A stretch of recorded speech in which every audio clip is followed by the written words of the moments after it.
Hello दोस्तों, स्वागत है आपका अपने चैनल प्रैक्टिकली साइड विजिट में। स्लैब जैसे कि आपको पता होता है कि एक स्लैब होती है जो वन वे स्लैब होती है और टू वे स्लैब होती है।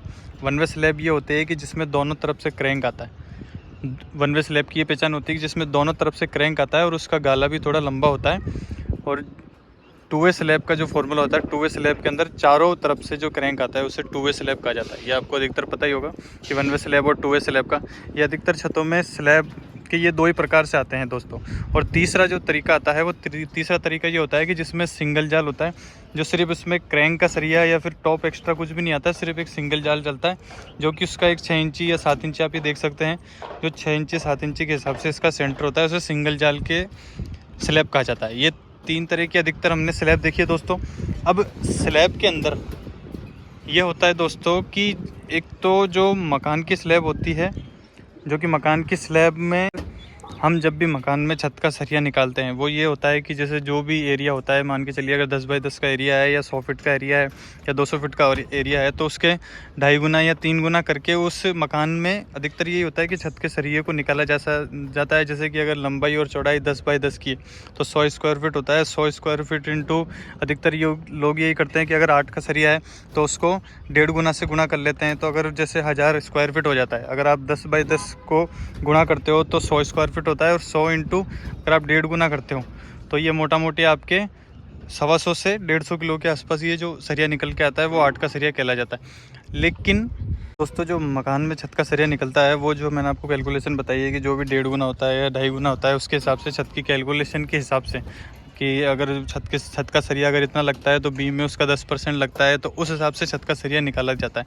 तो जो भी हाई राइज बिल्डिंग होती है उस हाई राइज बिल्डिंग में अगर आप एक सिविल इंजीनियर हो, साइड इंजीनियर हो या फ्रेशर इंजीनियर हो और फॉरमैन हो तो एक डिमांड ज़रूर रहती है कि अगर आप स्लैब के अंदर या किसी भी प्रोजेक्ट में BBS अगर निकालना आपको आता है एज अ प्रैक्टिकल और एज अ थ्योरेटिकल, दोनों तरफ से आपको BBS निकालना आना चाहिए। अगर BBS आप निकालते हो तो आप एक इंजीनियर की पहचान मानी जाती है और ये चीज़ें अधिकतर इंटरव्यू में पूछी भी जाती है। अधिकतर ये होता है कि जैसे रिटर्न अगर आप थ्योरेटिकल में, अधिकतर मैंने कई वीडियो इस बात पर बना रखी है कि किस तरीके से सरिया निकाला जाता है, स्लैब का या कॉलम का या बीम का किस तरीके से सरिया निकालते हैं। आज की जो मैं वीडियो में आपको बताने की कोशिश करूंगा दोस्तों, आज की वीडियो में मैं आपको ये समझाने की कोशिश करूंगा कि एज अ प्रैक्टिकल आपको एक एक सरिये की पूरी नॉलेज बताऊंगा कि एक एक सरिया आपको किस तरीके से टॉप में, बॉटम में जो एक्स्ट्रा सरिये होते हैं उनकी किस तरीके से आपको लेंथ लेनी है, क्या फॉर्मेट रहेगा, किस तरीके से आपको शेड्यूल ऑफ बार रखना है, बीम का सरिया, कॉलम का सरिया और जो छत का सरिया दोनों जो दोनों सरिये होते हैं, दोनों सरियों की मैं आपको लेंथ निकालना सिखाऊंगा दोस्तों। तो इसमें आपको एज अ प्रैक्टिकल सरिया कैसे निकालना है, सबसे पहले आपको ये ज़रूर पता होगा कि जो भी अगर आपको कोई भी क्वांटिटी निकालनी है, कोई भी अगर बार्स निकालनी है तो आप टोटल जो लेंथ होती है, मान के चलिए अगर 5 मीटर की लेंथ है और अगर इसमें 100 mm का सेंटर है, 4 इंची का सेंटर आप कह सकते हो, तो अगर उसका भाग लगाते हो तो 50 अलग अलग तरह की बार आती है। लेकिन ये एक चीज़ फॉर्मेट होता है जो कि हम थ्योरेटिकल में लेते हैं, लेकिन आपको रिटर्न में कैसे करना है, रिटर्न में मैं आपको एक एक सरिये की लेंथ और काउंटिंग बता देता हूँ। ठीक है दोस्तों, ये देख सकते हैं आप। जैसे अगर मान के चलिए आप ये जो लाइन जाती है आपकी, सबसे पहले आप एक लेंथ का सरिया निकालेंगे, उसके बाद में आप जो मेन बार का आप सरिया निकालेंगे, फिर उसके बाद में आप डिस्ट्रीब्यूशन का लेंगे। ठीक है दोस्तों, तो जब सबसे छोटी बार होती है उसे डिस्ट्रीब्यूशन बार कहा जाता है और सबसे जो बड़ी होती है उसे मेन बार कहा जाता है। तो आप सबसे पहले जो डिस्ट्रीब्यूशन बार होती है, ये देख सकते हैं आप, ये जो डिस्ट्रीब्यूशन बार आ रही है खड़ी, वो सरिये की आप एक एक की लेंथ निकालेंगे। अब वो लेंथ कैसे निकालेंगे दोस्तों, एक सरिया जो हमारा स्टार्ट होता है, जो सरिया यहाँ से क्रैंक होके जाता है वो सरिया इस गाले में आगे जाके कंटिन्यू होगा। ये देख सकते हैं आप, जो पहला सरिया जा रहा है, ये जो पहला सरिया जा रहा है, ये जो पहला सरिया आया है दोस्तों, ये सरिया जो आया है ये क्रैंक होके नहीं आया है, ये उधर से क्रैंक होके आया है, ये उधर उस तरफ से क्रैंक होके आया है। और जो दूसरा सरिया होगा, ये जो आप इसके पास में ये बगल वाला सरिया देख सकते हैं, ये जो सरिया हो रहा है ये आगे जाके उस तरफ से जाके क्रैंक हो जाता है। ये देख सकते हैं आप, ये क्रैंक हो गया, ये क्रैंक हो गया। तो इसी तरह से इसका शेड्यूल चलता है दोस्तों।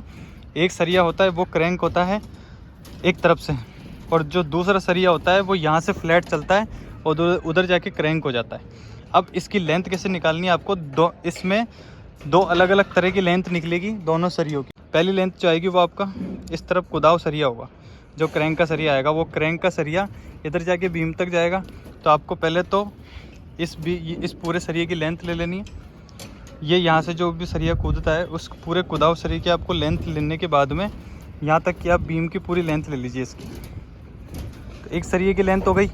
अब टोटल इसमें नंबर ऑफ़ बार कितने आते हैं, नंबर ऑफ़ बार जैसे मान के चलिए अगर 50 आते हैं तो 25 बार आप इसकी होनी चाहिए। तो आप 25 बार टोटल गिनिए, 1 2 3 4 ऐसे करके। कंटिन्यू तो आएगी नहीं, एक एक छोड़ के आएगी।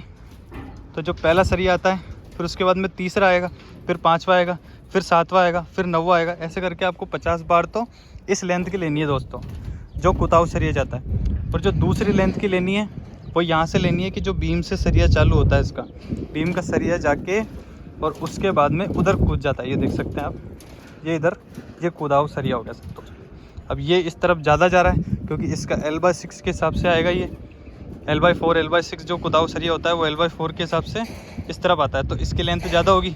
तो ऐसे करके 50 सरिया का टोटल है तो 25 की लेंथ ज़्यादा होगी, 25 की लेंथ कम होगी। दोस्तों ये हो जाता है आपका पूरा इस तरीके से मेन बार का। अब आते हैं हम डिस्ट्रीब्यूशन सेम वही फार्मूला है, सेम वही है।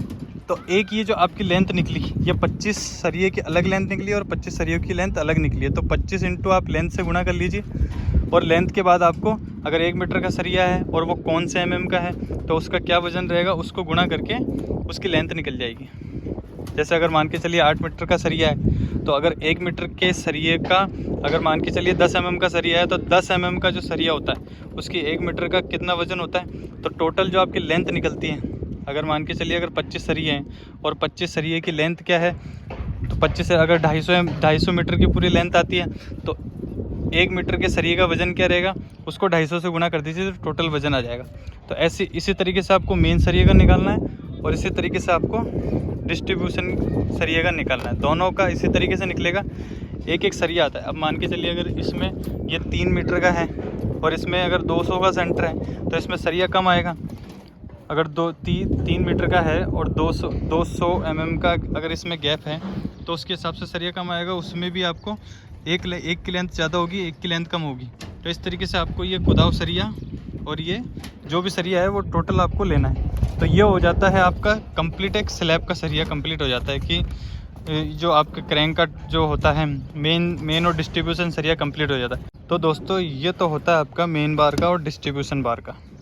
ये लेंथ तो जो स्लैब में जो यही लेंथ चलती है, एक तो मेन बार और डिस्ट्रीब्यूशन बार। ये लेंथ होने के बाद में अगर 2 वे स्लैब या 1 वे स्लैब है तो ठीक है दोस्तों। अगर 1 वे और 2 वे स्लैब है तो ये क्रैंक का सरिया की लेंथ इस तरीके से निकलेगी। उसके बाद में जो तीसरा सरिया होता है इसके अंदर वो ये होता है कि जो भी आपका क्रैंक जाता है, ये देख सकते हैं अभी जो क्रैंक जाता है और इसे कहा जाता है टॉप एक्स्ट्रा बार। ये देख सकते हैं ये जो बार होती है ये टॉप एक्स्ट्रा बार होती है, ये क्रैंक के ऊपर जाती है। अगर क्रैंक जाता है, जितने भी mm का क्रैंक जाता है उसमें 200 का सेंटर से या 300 का सेंटर से, तो जो भी क्रैंक जाता है मान के चलिए अगर 600 का सेंटर है तो 200 करके 3 बार आ जाती है। तो इसी तरीके से ये 200 करके 3 बार है। अब इन 3 बार ले लिया आपने, उसके बाद में इसकी लेंथ क्या देनी है, लेंथ आपको ये रखनी है कि बीम से बीम तक ये टॉप एक्स्ट्रा का सरिया चलता है। ये देख सकते हैं ये बीम के यहाँ तक ख़त्म हो गया सरिया। उसके बाद में वापस अगर इस तरफ से चलते हैं, ये देख सकते हैं तो ये आगे जाके इस बीम पे ख़त्म हो जाएगा सरिया। ये देखो इस जगह पे ये बीम का सरिया ख़त्म हो गया। तो इसी तरीके से इधर का हो गया। अब इस तरफ का वही सेम 200 का सेंटर करके और यहाँ से बीम, तो जो बीम से बीम तक का नाप है आप एक की लेंथ ले लीजिए पूरी की। और एक फॉर्मेट में कितने आते हैं, 1 2 3 4 आते हैं, तो 4 इधर आएंगे, 4 ही उधर आएंगे, तो 8 सरिये टोटल हो गए। एक की लेंथ कितनी है, अगर मान के चलिए 5 मीटर की एक की लेंथ है तो 4 को गुणा कर दीजिए तो 20 मीटर की लेंथ आ जाती है। तो लेंथ आ गई आपके पास में। जब कटिंग लेंथ आ जाती है तो 1 मीटर के 8 mm, अगर 8 mm का सरिया है तो 8 mm का 1 मीटर में 0.395 kg वज़न होता है। तो उसको 20 से गुणा कर दीजिए तो जो भी वज़न आएगा वो आपका टोटल टॉप एक्स्ट्रा का सरिया होता है। इसी तरीके से ये सरिया हो गया, 3 बार इधर हो गई और 3 बार ही उधर हो गई। तो दोनों 3 बार और 3 बार 6 बार हो गई। एक लेंथ का सरिया निकाल लिया, उसके बाद में 6 से गुणा कर दीजिए तो ये टॉप एक्स्ट्रा का सरिया निकल गया। ये होता है दोस्तों 1 वे और 2 वे स्लैब का actual as per side BBS। अब दूसरी चीज़ आती है इसमें जो सिंगल और डबल जाल होते हैं। अब एक ये देख सकते हैं, अब ये होता है आपका सिंगल जाल। अब सिंगल जाल में क्या होता है दोस्तों, सिंगल जाल में ये होता है कि जो गाले से गाला होता है, ये देख सकते हैं आप, ये इस बीम से लेकर इस बीम तक की लेंथ और इस बीम से लेकर इस बीम तक की लेंथ। अब इसमें क्या है कि एक एक सरिया आप गिन लीजिए कि टोटल कितने सरिये हैं, 1 2 3 4 5 6 सरिये टोटल हैं। एक की लेंथ ले लीजिए, उसको 6 से गुणा कर लीजिए, तो ये सरिया पूरा निकल गया, जिसे आप इसमें वन वे 2 वे स्लैब में तो नहीं आता, ये सिंगल जाल में आता है। और ये जो सरिया जाता है इसे डिस्ट्रीब्यूशन बार। अब जो मेन बार आती है, मेन बार छोटी बार जो आती है आपकी, उसकी बीम से बीम तक, बीम के आउटर से बीम के आउटर तक की लेंथ लेने के बाद में जो भी इसका सरिया, जो भी टोटल नंबर ऑफ बार आती है उसको गुणा कर दीजिए, तो ये सिंगल जाल का भी निकल जाता है। ठीक है दोस्तों ये एज पर साइड जो BBS होता है ये सभी जगह पे रूल्स लागू होता है, इसी तरह का रूल लागू होता है। अगर आपको एज पर साइड BBS निकालना नहीं आता, अगर आप थ्योरेटिकल भी निकालते हो, लेकिन अगर आपको as per side BBS steel निकालना नहीं आता है, तो इसका मतलब आपको इंटरव्यू में भी आप फेल हो सकते हो। और आगे जाके आपको इंटरव्यू में, अगर आप एक अच्छी कंपनी में भी अगर आप जॉब लेने के लिए जाते हो, तो इसी तरह की चीज़ें पूछी जाती है कि आपको अगर निकालना है तो आप किस तरीके का फॉर्मेट रखेंगे, क्या रखेंगे, तो इस तरह की ये चीज़ें पूछी जाती है दोस्तों। तो आई होप आपको ये चीज़ ज़रूर समझ में आई होगी। और दोस्तों अगर इस वीडियो से आपको हेल्प मिले और आपको सरिया समझ में आया, तो हमारे चैनल को लाइक शेयर एंड सब्सक्राइब जरूर करिए। और दोस्तों मिलते हैं नेक्स्ट वीडियो के अंदर, तब तक के लिए जय हिंद, वंदे मातरम, भारत माता की जय।